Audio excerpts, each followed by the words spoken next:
Ինչպես զոհվեց հրայրը։ Հրայրը տեսավ, որ զինակիցներից մեկը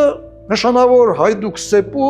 վիրավորվել է եւ չի կարողանում լքել կռվի դաշտը եւ նրա վրա կախված է սպանվելու վտանգը։ Հրայրը որոշում է փրկել Սեպուհին եւ իր հետ քաշել եւ իր ղեկավարած խմբերին նահանջի հրաման է տրվում։ Սեպու հասկանում է, որ հրայրը դրանով ինքն իրեն է զոհաբերում եւ փորձում է համոզել, որ նա հանգիստ թողնի իրեն եւ հեռանա, մյուսների հետ հեռանա։ Բայց հրայրը հայտարարում է. կամ քեզ կփրկեմ, ինձ հետ կտանեմ, կամ կզոհվեմ։ Եվ նրա խոսքերը կարծեք ճակատագրական էին, մարգարեական էին, փրկում է վիրավոր Սեպուհին, որի դեպ հետո շատ պիտի ապրի, հետո կդառնա առաջին հանրապետության ամենափորձված եւ ամենաընդունակ զորահրամանատարներից մեկը, բայց ինքը Սեմալի մոտ կռվում ապրիլի 13-ին իր ճակատին 20 թշնամական գնդակ կզոհվի։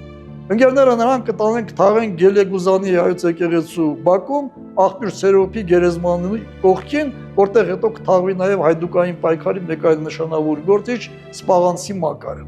Այս 3 հայդուկների գերեզմանները այդ եկեղեցու բակում են գտնվել։